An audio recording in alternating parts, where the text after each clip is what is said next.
बीदर जिला के औरादबी तालुके में मादिगा समाज की ओर से सुधाकर कोल्लूर के नेतृत्व में प्रेस मीट की गई और बीदर लोकसभा सीट से कांग्रेस के उम्मीदवार सागर खंडरे का समर्थन करने की घोषणा की गई। इस प्रेस मीट में संबोधित करते हुए सुधाकर कोल्लूर ने कहा कि बीजेपी यहां कहकर मादिगा समुदाय को गुमराह कर रही है। मादिगा समुदाय के लोगों को बीजेपी पार्टी का समर्थन नहीं करना चाहिए। उन्होंने मादिगा समुदाय को कांग्रेस उम्मीदवार सागर ईश्वर खंडरे को पूरा समर्थन देने का निर्देश दिया। मादिगा समुदाय के नेता वेंकटराव शिंदे ने कहा कि बीजेपी पार्टी समाज में भ्रम पैदा कर रही है और समाज के लोग किसी भी कारण से बीजेपी पार्टी को वोट नहीं देंगे। मादिगा संगठनों की समन्वय समिति के अध्यक्ष अशोक दरबारे ने बात की और कहा कि सभी मादिगा समुदाय के संगठन और तालुकों के लोग कांग्रेस पार्टी के उम्मीदवार सागर खंडरे का समर्थन कर रहे हैं। इस अवसर पर मादिगा समुदाय के कमलनगर अध्यक्ष नीलेश घाघरे, विठल सूर्यवंशी, सागर जाधव आदि उपस्थित रहे। केपी न्यूज के संवाददाता अलीम पाशा की रिपोर्ट। सुधाकर राव जी कोल्लूर साहब, हमारे अशोक राव जी दरबारे, हम तीनों चारों मिलके अभी प्रेस कॉन्फ्रेंस ले रहे हैं। ये प्रेस कॉन्फ्रेंस क्यों ले रहे, प्रेस मीट क्यों ले रहे, इसके बारे में 2 मिनट में बात करता हूँ। क्योंकि हम गए 30 दिन से 30 डेज से हम पूरा हर गांव को फिर रहे हैं ये पार्लियामेंट इलेक्शन के बारे में, सागर ईश्वर खंडरे के बारे में, सागर ईश्वर खंडरे के बारे में पूरा डिस्ट्रिक्ट तमाम फिरे हम और ज़्यादा से ज़्यादा औरत तालुके में फिरे।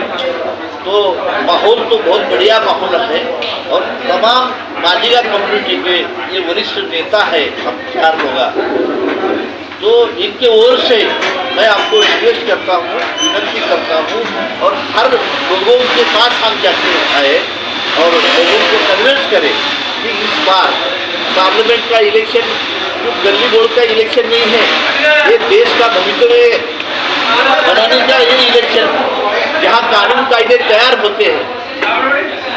इसलिए सामाजिक न्याय दिलाने में हमारे समाज को ज़्यादा से ज़्यादा ऊपर लाने के लिए कोशिश करना और कांग्रेस हमको सपोर्ट करे और कांग्रेस को हम पूरा समर्थन दे रहे। इनको कैंडिडेट को सागर ईश्वर खंडरे को समर्थन देके 1 लाख वोटों से चुन के देना चाहिए बोल के हम सब लोग तालुका डिस्ट्रिक्ट थे। नहीं, हर एक बात हो, आपके समुदाय के लोग बीजेपी को क्या है बोले तो कुछ बीजेपी के बारे में कह रहे हैं, आप उसके बारे में क्या कहेंगे? उसका खंडन करें सर। कुछ लोगों, हमारे कोई लोग नहीं गए, हमारा नेता कोई नहीं गए, मंदा कृष्णा मादिगा वो हैदराबाद के हैं, उन्हें आके साहब सिर्फ बीजेपी के जो भी वर्कर्स है उनको लेके काम ये करें, तो हम उसका खंडन करें सर। मैं प्रेस कॉन्फ्रेंस बीदर में भी लिया हूँ सर, उसके बाद तो उसको वोट नहीं मिलते, चुप लोग जमा करे लेकिन वोट नहीं जाते उधर। हमारे समाज के वोट सिर्फ कांग्रेस को जाने ಸರ್, ಈಗ ಔರಾದ್ ಮಾದಿಗ ಸಮುದಾಯದ ಮುಖಂಡರ ನೇತೃತ್ವದಲ್ಲಿ ಲೋಕಸಭಾ ಚುನಾವಣೆಯ ಕಾಂಗ್ರೆಸ್ ಪಕ್ಷದ ಅಭ್ಯರ್ಥಿಯಾಗಿರ್ತಕ್ಕಂಥ ಸನ್ಮಾನ್ಯ ಶ್ರೀ ಸಾಗರ್ ಈಶ್ವರ್ ಖಂಡ್ರೆ ಅವರನ್ನು ಬೆಂಬಲಿಸುವ ಸಂಬಂಧ ಪತ್ರಿಕಾಗೋಷ್ಠಿ ಕರೆದು ಪತ್ರಿಕಾಗೋಷ್ಠಿ ನಡೆಸಲಾಯಿತು। ಸಭೆಯಲ್ಲಿ ಈ ಹಿಂದೆ ಕೂಡ ಸಮುದಾಯದ ಸಭೆಗಳನ್ನು ಮಾಡಿ ಸಮುದಾಯದ ಎಲ್ಲ ಮಾದಿಗ ಸಮುದಾಯದ ಸಂಘಟನೆಗಳು ಮುಖಂಡರು ಒಮ್ಮತದ ನಿರ್ಣಯ ತಗೊಂಡು ಕಾಂಗ್ರೆಸ್ ಪಕ್ಷದ ಅಭ್ಯರ್ಥಿಯಾಗಿರ್ತಕ್ಕಂಥ ಸನ್ಮಾನ್ಯ ಶ್ರೀ ಸಾಗರ್ ಖಂಡ್ರೆ ಅವರಿಗೆ ಬೆಂಬಲಿಸಬೇಕು, ಈಶ್ವರ್ ಖಂಡ್ರೆ ನಾಯಕತ್ವ ಜೊತೆಗಿರಬೇಕಂತ ನಿರ್ಣಯ ಮಾಡಿದ್ದೀವಿ। ಕಾರಣ ಯಾವ ಬಿಜೆಪಿ ಪಕ್ಷ ಸಂವಿಧಾನವನ್ನೇ ಬದಲಾಯಿಸ್ತೀವಿ, ಮೀಸಲಾತಿಗಳನ್ನು ಒಪ್ಕೊಳ್ಳೋದಿಲ್ಲ ಅಂತಕ್ಕಂಥ ಒಂದು ಹೇಳಿಕೆಗಳು ನೀಡ್ತಾ ಇದ್ದಾರೆ ಅವ್ರ ಸಂಸದರಾಗಲಿ, ಅವ್ರ ಸಚಿವರಾಗಲಿ, ಅವ್ರ ಪಕ್ಷದ ವರಿಷ್ಠರಾಗಿಲ್ಲ। ಕಾಂಗ್ರೆಸ್ ಪಕ್ಷ ಏನು ಹೇಳ್ತದೋ ಅದನ್ನೇ ಮಾಡ್ತದೆ, ಹಂಗಾಗಿ ನುಡಿದಂತೆ ನಡೆಯುವಂಥ ಕಾಂಗ್ರೆಸ್ ಪಕ್ಷ ಜೊತೆ ನಮ್ಮ ಮಾದಿಗ ಸಮುದಾಯ ಜನ ಇರ್ತಾರೆ। ಹಾಗಾಗಿ ಬೀದರ್ ಜಿಲ್ಲೆಯಲ್ಲಿ ಸಂಪೂರ್ಣವಾಗಿ ಮಾದಿಗ ಸಮುದಾಯದವರೆಲ್ಲ ಕಾಂಗ್ರೆಸ್ ಪಕ್ಷದ ಅಧಿಕೃತ ಅಭ್ಯರ್ಥಿಯಾಗಿರ್ತಕ್ಕಂಥ ಸನ್ಮಾನ್ಯ ಶ್ರೀ ಸಾಗರ್ ಈಶ್ವರ್ ಖಂಡ್ರೆ ಅವರಿಗೆ ಬೆಂಬಲಿಸಿ ನಮ್ಮ ಮಾದಿಗ ಸಮುದಾಯದ ವತಿಯಿಂದ ಅವರಿಗೆ ಬೆಂಬಲ ಸೂಚಿಸಿ ಇಂದು ನಾವು ಪತ್ರಿಕಾಗೋಷ್ಠಿ ನಡೆಸ್ತಾ ಇದ್ದೀವಿ। ಪತ್ರಿಕಾಗೋಷ್ಠಿಗೆ ತಾವೆಲ್ಲ ಆಗಮಿಸಿದರೆ ತಮ್ಮೆಲ್ಲರಿಗೆ ನಾವು ನಮ್ಮ ಸಮುದಾಯದ ವತಿಯಿಂದ ಆರ್ಥಿಕವಾದಂಥ ಸ್ವಾಗತ ಕೊಡ್ತೀವಿ ಸರ್। ಈ ಚುನಾವಣೆ ಇದೆ ಸರ್, ಲೋಕಸಭಾ ಚುನಾವಣೆಯಲ್ಲಿ ಕಾಂಗ್ರೆಸ್ ಪಕ್ಷದ ಅಭ್ಯರ್ಥಿಯಾಗಿರ್ತಕ್ಕಂಥ ಸಾಗರ್ ಈಶ್ವರ್ ಖಂಡ್ರೆ ಅವರಿಗೆ ಸಂಪೂರ್ಣವಾಗಿರ್ತಕ್ಕಂಥ ಬೆಂಬಲ ಮಾದಿಗ ಸಮುದಾಯ ಸೂಚಿಸಿದೆ। ಕೆಲವೊಬ್ಬರು ಮಾದಿಗ ಸಮುದಾಯ ಬಿಜೆಪಿ ಪಕ್ಷ ಜೊತೆ ಇದೆ ಅಂತ ಹೇಳ್ಕೊಂಡು ಹೇಳಿ ಸಮಾಜದಲ್ಲಿ ಗೊಂದಲ ಸೃಷ್ಟಿ ಮಾಡ್ತಾ ಇದ್ದಾರೆ। ಅದನ್ನು ಸ್ಪಷ್ಟೀಕರಣ ಕೊಡೋಣ ಅಂತೇಳಿ ಇವತ್ತು ನಾವು ಪತ್ರಿಕಾಗೋಷ್ಠಿ ಕರೆದಿದ್ದೀವಿ। ಕೆಲವರು BJP ಪಕ್ಷದಲ್ಲಿ ಇರೋರು BJP ಕಾರ್ಯಕರ್ತರಿದ್ದಾರೆ, ಅವ್ರು ನಮ್ಮ ಸಮುದಾಯದವ್ರು ಕೂಡ ಇದ್ದಾರೆ, ಅವರೆಲ್ಲ ಸೇರಿ BJP ಸಮಾವೇಶ ಮಾಡಿದ್ದಾರೆ. ಅದಕ್ಕೆ ಸಮಾಜ ಹೆಸರು ಬಣ್ಣ ಕೊಡ್ತಾ ಇದ್ದಾರೆ. ಬಟ್ ಯಾವುದೇ ಕಾರಣಕ್ಕೂ ಮಾದಿಗ ಸಮುದಾಯ BJP ಪಕ್ಷವನ್ನು ಬೆಂಬಲಿಸೋದಿಲ್ಲ. ಯಾಕಂದರೆ ಇವರು ಒಳ ಮೀಸಲಾತಿಗಾಗಿ ಮಾದಿಗ ಸಮುದಾಯ ನಾವು BJP ಪಕ್ಷಕ್ಕೆ ಬೆಂಬಲಿಸ್ತೀವಿ ಅಂತ ಹೇಳ್ತಾ ಇದ್ದಾರೆ. ಬಟ್ ಯಾವ ಅನ್ನೋ ಬೇಡಿಕೆ ನಮಗೂ ಕೂಡ ಇದೆ. ಮುಂದಿನ ದಿನಗಳಲ್ಲಿ 4 ವರ್ಷ ಸರ್ಕಾರ ಇದೆ, ಸರ್ಕಾರ ಇರೋದ್ರಿಂದ ನಮಗೂ ಸಮುದಾಯಕ್ಕೆ ಇನ್ನೂ ಸರ್ಕಾರ ಮಾಡ್ತೀವಿ ಅನ್ನೋ ಆಶ್ವಾಸನೆ ನಮ್ಮ ಪಕ್ಷದ ಕೊಟ್ಟಿದ್ದಾರೆ. ಹಾಗಾಗಿ ಎಜೆ ಸದಾಶಿವ ಆಯೋಗ ಮತ್ತು ಒಳ ಮೀಸಲಾತಿ ಜಾರಿ ಆಗಬೇಕಾದ್ರೆ ಕಾಂಗ್ರೆಸ್ ಪಕ್ಷದಿಂದ ಮಾತ್ರ ಸಾಧ್ಯ ಅದ. ಯಾಕಂದ್ರೆ ಅವರು ಎಲ್ಲ ಸಮುದಾಯಗಳನ್ನು ಸಾಮಾಜಿಕ ನ್ಯಾಯದ ಮೇಲೆ ತೊಗೊಂಡು ಹೋಗ್ತಕ್ಕಂಥ ಪಕ್ಷ ಕಾಂಗ್ರೆಸ್ ಪಕ್ಷ ಇದೆ.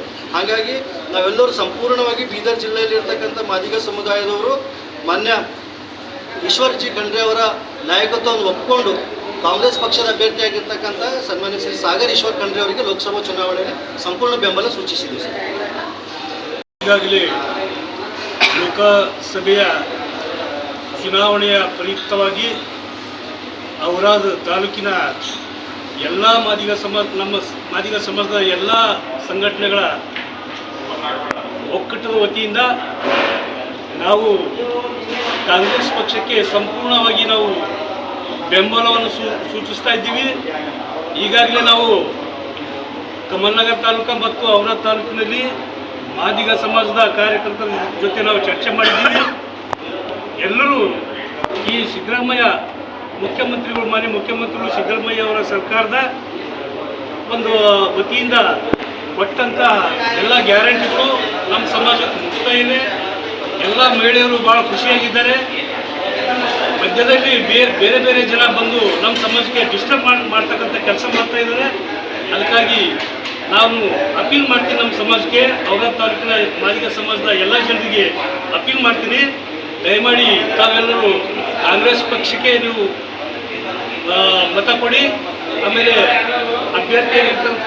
ಆಗಿರ್ತಕ್ಕಂಥ ಸಾಗರ್ ಖಂಡ್ರೆ ಅವರಿಗೆ ಮತ ಕೊಡಬೇಕಾಗಿ ಈ ಮೂಲಕ ನಾನು ವಿನಂತಿ ಮಾಡ್ಕೊಳ್ತೀನಿ.